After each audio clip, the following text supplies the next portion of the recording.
Hi everyone, welcome to Stand With Us Connect. My name is Tamir and I'm the Stand With Us Israel Associate Director. Thank you so much for joining us from around the world, from wherever you are. It's truly exciting to connect with you. Today we're coming to you live from Stand With Us Connect, our brand new webinar series. It inspires us and me on a personal level to see tens of thousands of views on these videos, so thank you so much for helping our community grow.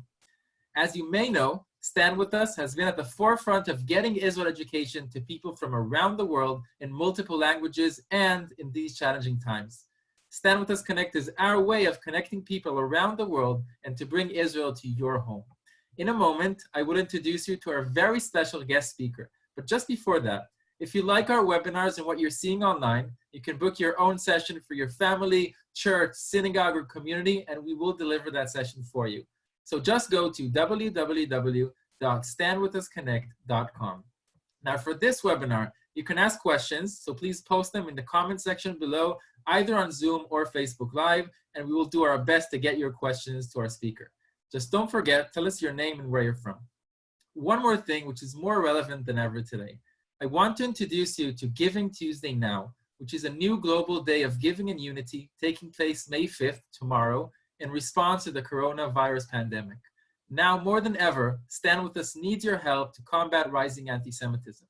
We've seen conspiracy theories and anti-Semitic acts on the rise, so please help if you can. The good news is that you can already donate. Your donation will be matched, so it's worth double. Please go to standwithus.com/givingtuesday. That's standwithus.com/givingtuesday. And now for today's session. This session is called Teaching Israel in the 21st Century to 21st Century Students. Today's a very special conversation with the expert for this topic at Stand With Us, who deals with this on a daily basis, Mina Rush. Mina, how are you today? Great. It's a beautiful day here in Los Angeles. Terrific. So with your permission, I'm going to share a few insights about you before we start. So Mina is the Executive Director of Middle School Education and Programming for Stand With Us. Her career path and personal passions have always been Jewish continuity and Israel. After more than a decade in the field of Jewish education, she became the Director of Outreach for a social justice nonprofit organization. In that capacity, she built a community across political and religious lines using experiential education as a tool for engagement. Motivated to change the trend of the increasing disenfranchisement of Jewish youth with Israel, she began the development of LINK, a 21st century middle school Israel curriculum. LINK has now reached over 3,500 middle school and high school students and has been implemented in over 170 schools with excellent, measurable results. Mina, it's an honor to welcome you to Stand With Us Connect. The floor is yours. Thank you. Thank you, Tamir. And full disclosure for everyone out there, I've already warned Tamir, this is my absolute favorite topic of conversation. So when I get started, if I'm not careful, we'll still be here Thursday. So I am going to stay on track. I'm going to share with you some very, very exciting developments, but we're going to just start with a brief agenda. We're going to talk about education in general, what it looked like, how it's changed, and how we are using what we've learned to help really support today's students, today's learners, our 21st century learners. So those of you who are familiar with Stand With Us know that, and I'm assuming most of you are by being on this webinar, that Stand With Us has always been at the forefront of identifying issues and solving problems. It started on a community level. It moved very quickly to a campus level, and Stand With Us supports both faculty and students who want to be able to exercise their pro-Israel voice in an increasingly hostile environment. Stand With Us understood that without identifying and providing tools to high school students, those pro-Israel voices might not exist in another generation, and that's when they developed their high school program. Now, in 2013, a research study came out. Many of you might be familiar with the Pew Research Study on American Jewry, and that raised a tremendous amount of red flags. The red flag that we were probably most concerned with, and those of you who work in this space were as well, were the responses to questions about Israel to a very broad cross-section of American Jews. And that question did not deal with politics. It did not deal with religion. It dealt with a very visceral, emotional response. And that question was, how connected do you feel to Israel? And the answers were startling. When you looked at the entire cross-section of participants, it was equally divided by thirds. A third said, we feel very connected. A third said, we feel somewhat connected. And a third said, not connected at all. But when we saw that based on a different demographical breakdown, the youngest cohort, which were American Jews ages 18 to 29, today's parents answered 1/4, we feel very connected to Israel, and the other 3/4 fell somewhere between somewhat to not at all. We identified a trend, and Stand With Us decided to act. And with the help of Sandy and Larry Post, developed a response, a department to help educate our next generation. So when they're asked these questions, we can turn the tide. Okay, so we're gonna talk about that in a minute, but I want to jump back. I don't want to point fingers as to why we got to this place, how we got to this place. There are multiple factors involved, but I want to start with something that we're here for, and that is education. So I want to take you back to your educational experience, which my guess is was probably similar to mine. Think about sitting in a middle school classroom and what that looked like. Unfortunately, with today's reality and the pandemic, it probably looked a little bit similar to what this looks like. Students lined up in their desks, facing the front of a classroom, the teacher standing at the front, speaking very rapidly, lots of facts, lots of dates, maybe writing on a chalkboard. This was pre-smartboard days, and students, as fast as they can, writing down what the teacher said, maybe verbatim, in order to memorize, and then repeat them back for a test. And that was what most of us experienced, memorizing a bunch of stuff so we could pass a test, and then moving on to the next topic and clearing the space upstairs so we could memorize another bunch of facts. Now for math or periodic tables, fine, that works just great. But when we're talking about big ideas, big concepts, what we've learned from history that defines who we are today and how we're going to react and respond in the future, it takes more than that. Now, that was my public school education, as it was yours. I seem to have gotten very, very lucky and was very fortunate to have a very different experience when it came to my Jewish education. What I had was experiential education before that term even became part of our vocabulary. It happened in my home. I was raised in a very identified, very Zionistic home. My father was the youngest foreign volunteer to fight in Israel's War of Independence in '48. He ran away from his British boarding school at age 15. So naturally, I grew up with an understanding of the significance and the importance, not just the realization of a 2,000-year-old dream of returning to our homeland, but knowing that not so many years after the Holocaust, we needed to ensure that only we were responsible for our safety and well-being, because it turns out our host nations didn't do too good of a job of that. So I understood at a young age in a very, very tangible way. My generational memory, and we can divide it, a very popular way to divide that is pre and post Oslo. My generational memory is very clearly pre-Oslo. There was so many things that instilled me with pride.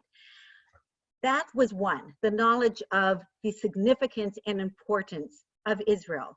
My bedroom, like every other young teen, had, now I'm really going to date myself, Led Zeppelin posters, but it also had Israel tourism posters. The music I listened to was now called classic rock, but I also listened to Nomi Shemer and Yoram Gaon. I danced Israeli folk songs to Israeli folk dances. On Sundays, our groups of families got together to have our Israeli potluck meal, which, full disclosure, tasted pretty much like the Eastern European fare I was used to, except we always had oranges and a bottle of Sabra liqueur. Those of you who might remember Sabra liqueur are nodding their heads and going, oh gosh, I hope I never have to taste that again. This thick, syrupy, sweet chocolate orange thing, but it came from Israel.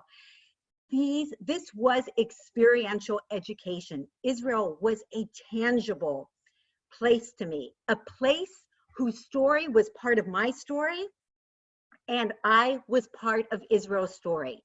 In my very romanticized view, every Sunday when I would bring the coins left over from my babysitting money to put in that little blue and white box, I was helping build the state of Israel. I was actively engaged. I was truly instrumental. That's how it felt. In '67, after the Six-Day War, I walked around with such a sense of pride. It was cool to be a Jew. And I basked in that. I was proud of that identity. After Netanyahu led the raid on the Entebbe airport and freed the hijacked Jews from Uganda, oh my goodness, there was not a word in the English language sufficient enough to describe the pride I felt. Israel was a cornerstone of my identity. And you notice I don't say Jewish identity, I say identity, because there's so many pieces that make that up. But these experiences informed who I was. Now, I want you to think back again to what your experience was. Certainly, for those of you who had the opportunity for summer camp, you had some of that, right? It happened every summer. For those of you who went to synagogue supplementary school, which back in the day we called religious school or Sunday school or Hebrew school, you had that maybe for the week leading up to Yom HaAtzmaut, or maybe it only happened in Yom HaAtzmaut. And maybe the only way it looked in the day was that you wore blue and white, ate falafel, and sang Hatikva. In the moment, it felt great. But how do you integrate that experience into your identity? How do you enable that to inform who you are? It has to be more, and it has to be organic. And once we start siloing aspects of who we are and our identity, then it's very easy to just sort of cut it off and put it aside and say, yeah, that doesn't really apply to me. And that's what we realized we had to change. Today, young adults and young teens are very different from what our generation was. We grew up with the understanding of this is what Jews do and this is why we do it. There wasn't a whole lot more that went into that. Whatever your denomination was, whatever your affiliation was, this is how we do it. Okay, that's how we do Jewish. Part of that was support to Israel. This generation that grew up with a very different generational memory than I did, they just don't think that way, right? They want a reason that expresses their autonomy, their individuality to engage in anything. And it's going to be to our detriment as a people if we don't honor that. So that is what we decided. This was a huge undertaking, but this is what we decided to do because for the most part, it flew in the face of everything we've done before, educationally, in our educational institutions. And that's what we decided to tackle. So what did that look like?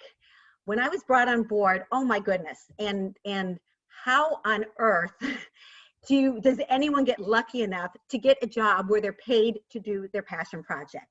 But when I was on board, the very first thing I realized is I know what my why for Israel is. Some of it I explained to you, and believe me, I could go on and on and on and share with you all sorts of other insight into why I have that very, very real, tangible connection. But my why doesn't matter. It certainly doesn't matter to a 13-year-old, not to today's 13-year-old. It didn't even matter necessarily to my own kids. They had to discover their own why. And that's what we want to provide them with, the opportunity to do that. Now, as I said, and I would argue, Israel is the cornerstone to Jewish identity. So if you just regulate it to a certain space and time, it's very difficult to get to that point where Israel is integrated in a meaningful way into our learners' Israel identity. So that was how we had to proceed. We had to give them the opportunity to answer that why, to develop a relationship, and then to see where those touch points are, where they can say, yes, this speaks to me, this speaks to my core values. Now, I would say that it is very, very difficult, and I'm anticipating questions that might come, to develop a relationship if your entire educational experience was that 20th century model. I promise you, there's not a student on the planet that can tell you, November 2nd, Balfour Declaration. Okay, now I know and I care. That's not going to get there. It's crucial, it's important to know our past, to know our history, to know that how we got from this point to this point, but that can't be it. It is crucial to understand both our biblical connection, our historic connection, and our modern connection, but it has to be a continuum. It can't be siloed into this is what matters, this is what matters, and this is what matters. Because even if you think you know your students, you know your learners, and you're sure this is their point of connection, that might not be how they evolve as young adults. So give them the opportunity to explore and learn more and determine for themselves. So I'm going to take this opportunity to segue into how we addressed this. As I mentioned, we had amazing supporters that saw the need, along with the Stand With Us team, who said, yes, this is something we have to address. So Sandy and Larry Post stepped up and said, okay, here you go, make it happen. So the first thing I did was put together a cohort of educators, because like I said, I know my why and they know their why, but we had to create something that enabled students to determine their why. So these educators, this cohort, my advisory committee, consisted of amazing cutting edge teachers that represented the entire denominational spectrum, that represented Jewish day schools, Jewish synagogue supplementary schools, what we called, like I said, back in the day, religious school, Hebrew school, formal educators and informal educators. I wanted everyone represented, and I made sure that we had institutions that represented politically, right of center and left of center. And at our first meeting, I said, okay, now we throw out all of our agendas. We throw out our personal agendas, we throw out the agenda of our denomination, of our institution, we throw out our political agenda. The only agenda that matters is the agenda of each individual student. And they're going to determine that agenda. So let's get to work. We spent 8 months in a research and discovery process. We interviewed countless teachers, visited so many classrooms, did lots and lots and lots of surveys, and we wanted to know what worked, what didn't work, what were you sure your students connected with, and then you ran into them a few years later and saw it fell through the cracks. What do you wish you had? What are your students asking for? And based on that feedback, we created a pilot program, the first pilot program of LINK. We set it out there. Who wants to participate? We were going to cap it at 20 schools, but we also wanted that diversity represented. All denominations, all types of institutions, and that was how we picked how we were going to really figure out what our next step would be. For a year, those 20 schools participated. The only prerequisites that they had to achieve were at the time, Link was 6 lessons. So they had to say they would do all 6 lessons with the same group of students. I didn't care if they did it all in 1 month or throughout the year, but we wanted measurable results. And they had to give me really, really, really good feedback. And that's what they did. We took that feedback. We took the results we had gotten from the students' work and from the teacher assessment, and we created the first iteration of the Link program. Now, this is the point in the webinar that I get really excited and I'd share my screen with you and I'd start to show you rather than tell you how that worked. But for security reasons and because we don't want to get Zoom bombed, I'm not going to be able to do that. So I'm assuming there are a lot of educators out there on this webinar. I'm going to ask all of us to use our imagination. I'm going to do my best at illustrating some of the amazing applications that we have developed. And I'm telling you now, anyone who wants a virtual tour of the program, I am happy to accommodate. You can see, I love nothing more than talking about this, and I will be happy to share the program with you and see if it's something that you can use once life gets back to normal at your educational institution of choice. So let's dive into what Link is and how we are addressing those alarming trends that we have seen as a result of the Pew Research study. So before we even dive into Israel with Link, oh, by the way, Link is an online experiential student-centered program. So because of that, we have been able to transition many of our institutions to school at home learning. And the amazing Link staff who seriously are just as enthusiastic about this program as I am. So I'm right now going to give them a shout out. Matt Rissian, Hannah Crispy, Sarah Poland, everyone works just as hard and is just as crazy in love with this as I am, who gave birth to it. We have all, because it is an online program, we have been able to continue working at full capacity. So how do we start? Before we even begin talking about Israel, we give our students the opportunity to reflect on and write about their favorite subject on the planet, which is themselves. We start with an activity that's called an identity chart. And the way that looks, for those of you who aren't familiar with it, is that student puts their name in the middle, and then there's a variety of spokes leading outward where they write down the adjectives and nouns and values that they would use to describe themselves. Now, we live in a very aspirational society. No group is more aspirational than our TikTok, Instagram generation. So I'm sure you understand that many of their responses are aspirational. It's not just how they would see themselves, but how they would like others to see themselves, see them. And that is really, really good, because that's what we want, a generation that aims for the stars. And it gives them a lens, an opportunity to now get to know Israel through the lens of their core values, how they see themselves, how they connect. That's how you build a relationship. Think about the most meaningful long-term relationships in your life. When it comes to very significant issues, you match up, completely match up. And then there are areas you don't.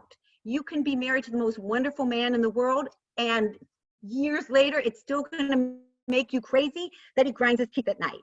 That's okay. What matters is what matters to us in a real, visceral way. And to get to know another person, an entity, and importantly, the only Jewish nation on the planet through those values is how we enable our students to build that relationship, a relationship that will stand the test of time and even those annoyances like teeth grinding, and a relationship that then will be fully integrated into their identity building process. So Link is divided into separate units. The scope and sequence builds on each other, but it has to start with these very foundational units. After this identity building activity, we dive into Jewish continuity in the land of Israel. Now, many of these units, these activities, these really cute, cool apps we developed were a result of what we got from that 8-month research and discovery process. One of the things we understood very early on is that our learners have this massive black hole in their historic timeline. It ends sometime after the destruction of the temple, and it picks up sometime around Israel's War of Independence. And there's nothing in between. Now, you don't have to dig too deep to understand why that makes sense. Just like our students like to talk about themselves, we like learning about ourselves. Most of our history is diaspora history. So at some point, those of us who continued with the Jewish education as teens or young teens, that education pivoted to diaspora education. But what that left out was the group of Jews, a significant number that stayed in Israel throughout this almost 2,000 years, whose experience was not so different from my ancestors' experience in Europe or someone else's ancestors' experience in the Middle East. And to ignore that very important fact enables our students, when they do get to college campus, to have no way to refute when they are called a European colonizer, even if their ancestors happen to originate in Yemen, let's say. So we address these things in a way that is not talking and giving facts, but enabling our students to meet people, to get to know people who can tell Israel's story through their story. They meet Margalit Zanati, the descendant of Kohanim, high priests who served in that second temple, and instead of following some of us to exile, headed north and established the village of Pek'in. They get to know about Israel's amazing and rich diversity through the stories of Fanta Farada, whose family escaped Ethiopia. They get to know the stories of the Yemenite Jews through the story of the last surviving pilot who airlifted around the clock to bring them out. They meet Mohammed Zoabi. They get to have really deep conversations about the immense, beautiful, diverse tapestry that make up the country, the modern state of Israel. They meet Abdul. Abdul is an immigrant, a migrant worker from Niger. They meet Adam, a Darfuri refugee. They meet a wonderful woman, a wonderful Druze woman who has not only broken the glass ceiling of her community, but is now part of a major sharing power party in Israel. They get to know Israel through the people who will tell Israel's story from a very personal and real place. And they'll be able to connect to these people in a way where they find those shared values. And they see that Israel is not just a narrative that comes from one side where everything is negative and everything is bad. It's not just a narrative that comes from the other side where everything is romantic and perfect and utopian. It comes from everything in between, which is part of nation building, which is part of establishing a democracy, the only democracy in the region, which is part of the challenges and the tremendous triumphs. And that's what they get to discover. It's not a one-note song. Because Link is a digital program, we are able to measure the results of it. And the results really exceeded our expectation. The quantitative results are there. And if you go to our website, you'll see them right there. You'll see the numbers. The sort of baseline level of knowledge and understanding that students had prior to engaging in a link unit on one of the many topics we allow them to discover, and what they know after. And the results are incredible. For me, the results that really, really matter are not the quantitative results. They're the qualitative results. That's where I get to read what students reflect on after they've learned about what a small country really means. 8,000 square miles means nothing to anyone. But when students engage in activities that enables them to compare and contrast these numbers in a way that's relevant to them, that's tangible to them, all of a sudden they can have much more nuanced conversations about things like security. When students see what Israel does as a first responder across the planet, not for PR, but because these are Jewish values. This is who we are. This is what a nation informed by Jewish values looks like. They are so filled with pride. Now, some of these issues are complex, and we honor these students and enable them to have these complex conversations. When they get to meet Abdul and Adam, who are living in Israel, and they reflect on what that looks like here in the United States, what it's looking like everywhere right now on this planet, unless maybe you live in Antarctica. These are real issues. And they're issues that this generation, this woke generation, wants to discuss. Giving them an opportunity to discuss it through a Jewish lens, to see just like they are aspirational and they set high goals for themselves and they want to meet those goals. And when they do, oh my goodness, nothing is better. And if they fall a little short, they work harder next time. To be able to see how Israel does the same is very, very inspiring. Yes, immigration, refugee populations, it's a complicated issue. And it tells us 36 times in the Torah how we're commanded to treat the stranger living among us. For them to see examples of when we hit that mark, oh my goodness. I have a teacher who may be on this webinar now. She said after that unit, she asked the students to just write one word on an index card. What was their major feeling after this link unit? And over again, pride. That's what we want to give our students. We want to give them pride. We want to give them the ability to have conversations that at times might not be comfortable, but because they have that lifelong relationship, they can deal with it. So that is the LINK program. And I could talk forever, but I won't. So back to you, Tamir. Hi, Mina. So thank you so much for such an energetic and informative live webinar for Stand With Us Connect. And thank you for just being a leader in this Israel education field and supporting our mission to fight anti-Semitism around the world and to educate about Israel. Thank you again.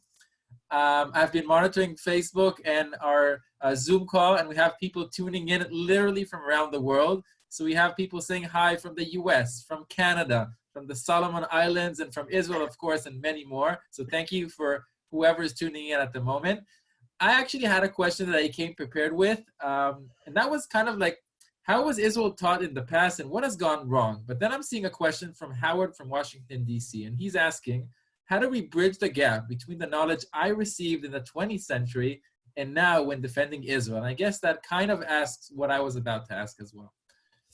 So that is a real good question.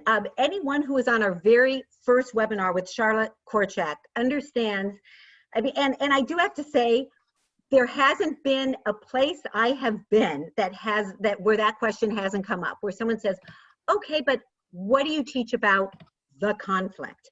And we know you can't teach about the conflict through today's lens, through 67, through 48. This is a very complicated history that deserves the sort of education I received and our friend from the DC received, because it is not a one issue.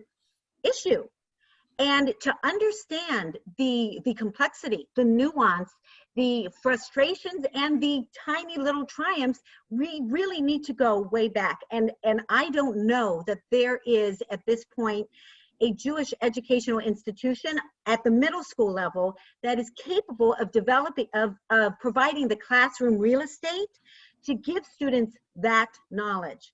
So what we do with Link is we begin opening up complex conversations and the issues that we deal with. And through every single unit, we give our educators the opportunity to use these guiding questions when they meet people in these videos to sort of reflect on and discuss, do you think this is everyone's experience? Why or why not? And we build on it from there. I would say that for those who have completed all 6 units, we do have what I call next steps. And this was developed really out because I had gotten so many requests, not just from teachers, but from parents saying, our kids love your program. They love it, they're inspired, they're proud. We're concerned about what may happen when they leave the bubble. And so in an age-appropriate way that understands that very little time is allotted to the depth that this topic requires, we introduce it, but not through the story of conflict, through the story of 4 individuals, 2 Arab Israelis, 2 Jewish Israelis, and we follow the arc of their personal stories that started at a place of hatred, animosity, mistrust of the other, and through their personal journeys got not only to the other side of that, but you know, are still relatively hopeful that if more people can follow their arc, we can be in a better place. It is not break down the history of our relationship with our cousins who also call Israel their home. It really sees this through the lens of the individuals that are living this every day. And the experience is different for everyone, but at least hearing these stories will give our students the opportunity to see this as a possibility in the future. And that's what we want to work towards. Okay, thank you very much for that. We have more people tuning in from the UK, from South Africa, so thank you very much for everyone. I want to address something that you raised in your talk. You said that you had your why, you know why you're doing what you're doing. So how do we help other students or maybe parents of students discover their own why? So I have to tell you, it's really hard for me to use this term, and if any of my kids are hearing me say it, they're rolling their eyes. But they woke is really the best way to describe how our younger learners want to define themselves. And when Israel does woke, and I'm talking about the people of Israel, I'm talking about the countless NGOs, non-governmental organizations, I'm talking about the individuals that make up this amazing small nation. There are so many examples that a student can see and say, oh, this speaks to who I am. If this is what's going on, then this is part of me. This is who I am as well. It's a different point of entry, but it's a start. If you've got a student who is a devout, religious, vegan, there's no better place to point them than to Israel. If you've got a student that really cares about populations that are marginalized, there are so many amazing organizations on the streets of South Tel Aviv helping to integrate the people, whether they are Israeli citizens or economic migrants, helping just as there are people in this country, and I'm sure the countries that other people are watching from. And that's what's important, for them to see Israel in its entirety, not through the lens of a utopian romantic society and not through the lens of a conflict, but to see the vastness of what Israel represents. Thank you for that. We have school teachers and parents tuning in, and one of the questions that we're receiving is, how do you recommend educating about anti-Semitism? And I guess you get this a lot because it's part of the conversation. You've discussed this in your speech as well. So yeah, that is unfortunately, these are calls I'm getting a lot. and I'm getting them from parents. And sometimes, and there were several incidents last year especially, the perpetrator of the anti-Semitic statement was the classroom teacher. So imagine being a 7th grader and hearing something so horrific, so false, so taken out of context in front of your classmates, and having every head turn to you and realize you're that Jew. It is really, really heartbreaking. So we decided to address this as well, because we did get so many calls. And once again, I do put this in that next step category. First, find your why, develop your relationship, and then we can start unpacking some of the more complicated things. We do it in a way that's very, very age appropriate, very non-threatening. We use the model of some of what is being done in the high school and with the high school programs and the college campus programs, but in a way that works for middle school students. It's 3 short videos. First of all, how to really determine if what you're hearing is legitimate criticism or anti-Semitism, and we give them the tools to do that. It is also understanding that the person who is saying something that makes you uncomfortable might not be pernicious, might not be coming from that place, but maybe coming from a place of ignorance, of having heard a little soundbite of a bigger story, and how to really figure that out. And more importantly, how to have a dialogue as opposed to screaming talking points at each other. Now, if a person is really a Jew hater, they're not going to be worth your time. But I promise, the kids on the playground who are overhearing this will be listening. And when our students can be prepared and feel confident and not feel they have to rattle off a list of talking points and have this conversation, there will be people listening. So that's how we address it. And they're really cool videos. Once again, I will show anything to anyone who wants to contact me. I love doing this. Okay. So you're saying that dialogue is important, and I want to read a question from Dan from Toronto, Canada. How do we encourage Jewish students who have been brought up disconnected from Israel to reconnect with Israel later on? So it is really, really hard. This has been now a several generational problem. You don't have those Pew Result answers from 2013 in a vacuum. It represents a group of young people whose parents had already begun disconnecting, were not able to determine their why.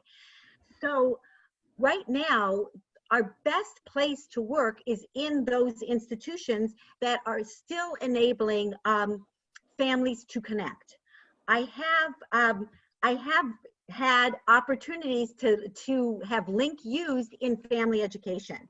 So, and now with Learn at Home, it is a perfect opportunity for parents to learn along with their kids. There is nothing unsophisticated about what they will be encountering in this program. Teachers love it. Teachers have told me, oh my goodness, I never knew this, thanks.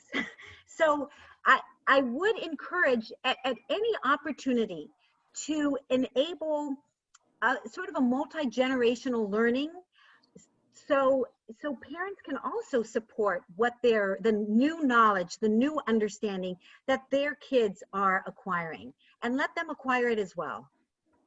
So you're speaking about multi-generational learning, and I'm interested to hear, what is the main challenge when we speak to 21st century students? I guess it's different from other people we discussed, from our grandparents or parents. So how do you address that? So I'm going to give you an example of something I heard in a school. I'm not going to tell you the name of the school. It is actually a very, very prestigious, very academic Jewish day school. And I went in to meet with the educators, and you know, I happen to be one of those crazy people that loves middle school. I love it for all the reasons that most people are terrified of it, but I see these as emerging young adults. They're on the precipice. They're not going, you know, yes, they're rebelling against anything they've ever learned before, but at the same time, they are developing their identity. So I love this, and I love the challenges that come with it. I went to this school, I presented the program, and one of the educators said to me, you know, we tried to teach Israel this year. And a student sat in the front row and said, oh, so what is this going to be? A propaganda class? And after that, she was so intimidated, she just dropped it. I mean, they sort of did a you know, nice, warm, fuzzy startup nation type of thing, but that was the end of it. And I'm thinking, please give me that challenge. That's what I'm looking for. Ask me that. Let's talk about it. I want to hear what you think. I think the problem is that not only have we raised a generation or two of parents who can't give you their why for Israel, but we also have educators, some excellent ones, but some who may be amazing, amazing Jewish studies teachers, but aren't really clear on what their Israel why is. Maybe amazing, amazing Ivrit teachers because they're Israeli, but don't necessarily know how to translate that to American learners. What we need to do is make this a priority in every space we can and let the students lead the way. And then we'll have different results with the next Pew Research study. That I'm gonna bank on it. Okay, great. So we have more people tuning in from Italy, from Israel, from South Africa. So thank you so much. I want to take one last question from the audience, and then I have one of my own. We have a question from Rabbi Ginsburg from New Jersey, and he's saying that our children attended a public high school and were constantly told, your people stole land from the Palestinians and our occupiers, but we still love you, you don't live there. So I guess you're getting this question a lot as well, dealing with the conflict. What do you do about that?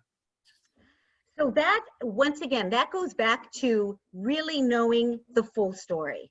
You cannot understand the full story and for a second use the word colonizer. You just can't.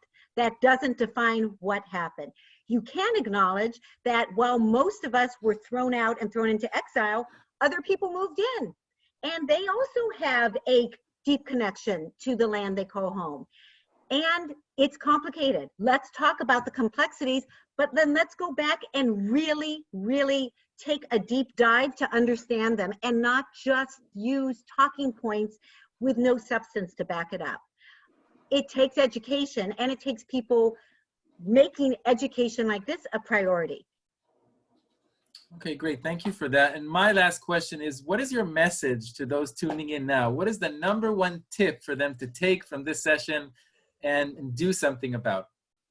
So I'm going to say to everyone out there that you need to find your why if you don't have it.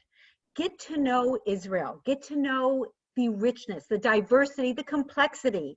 I'm not afraid of anything you might find out. It is an amazing, amazing place. See if you can't see yourself in Israel's story and put Israel's story into your own, and then take it from there.